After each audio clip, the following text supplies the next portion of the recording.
বর্তমানে রঘুনাথগঞ্জ ২ নম্বর ব্লকের তেঘুরি প্রাথমিক স্বাস্থ্যকেন্দ্রের অবস্থা বেহাল। নোংরা আবর্জনা সহ মশার উপদ্রবের টেকা দায়।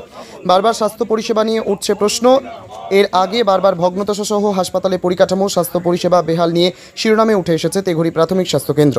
শুক্রবার রঘুনাথগঞ্জ ২ নম্বর ব্লক কংগ্রেস কমিটির পক্ষ হইতে তেঘুরি প্রাথমিক স্বাস্থ্যকেন্দ্রের বিএমওএইচওকে স্মারকলিপি প্রদান করেন।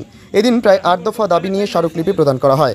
অভিযোগ, ব্লক স্বাস্থ্যকেন্দ্রে দরিদ্র, অসহায়, মুমূর্ষু রোগীরা সঠিকভাবে স্বাস্থ্য পরিষেবা পাচ্ছেন না। ডাক্তার, নার্স রোগীদের সাথে ভালোভাবে ব্যবহার করছেন না, কর্তব্য অবহেলা করছেন। দালাল চক্রের সুপারিশ অনুযায়ী রেপুটেড কোম্পানির ওষুধ না লিখে জেনারিক কোম্পানির ওষুধ লিখছেন।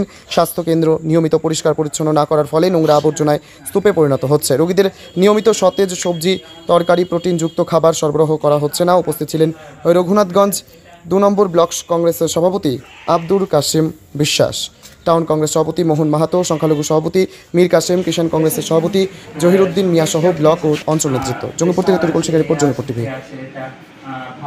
আজকে আমরা রঘুনাথগঞ্জ ২ নম্বর ব্লক কংগ্রেসের পক্ষ থেকে তেঘুরি যে প্রাথমিক হেলথ সেন্টার আছে ব্লক 2-এর, সেই হেলথ সেন্টারে আমরা ডেপুটেশন দিতে এসেছিলাম।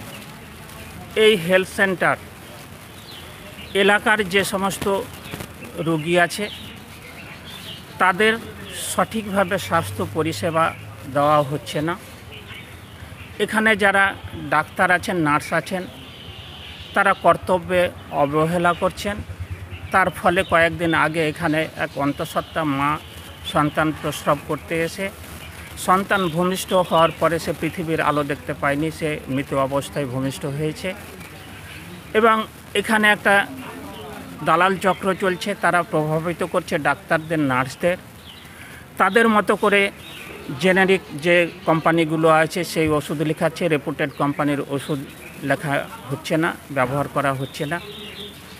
এবং এই হসপিটাল নিয়মিত যে পরিষ্কার পরিচ্ছন্ন করা উচিত সেটা হচ্ছে না। এখানে রোগীদের যে সরকারের নির্দিষ্টভাবে বরাদ্দকৃত যে খাবার, সেই খাবার পরিবেশন করা হচ্ছে না। এই সমস্ত বিষয়গুলো নিয়ে আমরা এখানে ডেপুটেশন দিতে এসেছিলাম। কি আশ্বাস দিলেন? এখানে যিনি বিএমএইচ আছেন উনি আমাদের যে সমস্ত ডিমান্ড, সেই ডিমান্ডগুলো অত্যন্ত যুক্তিসঙ্গত সেটা বলেছেন। ওনাদেরও কিছু বাধ্যবাধকতা আছে। এখানে যে রাজ্যের সরকার চলছে, বাংলায় যে মমতা ব্যানার্জির সরকার, সে সরকার ক্ষমতায় আসার পর থেকে প্রতিটা ডিপার্টমেন্টে তারা কোনো নতুন নিয়োগ করছেন না। অনুরূপভাবে স্বাস্থ্য দপ্তরেও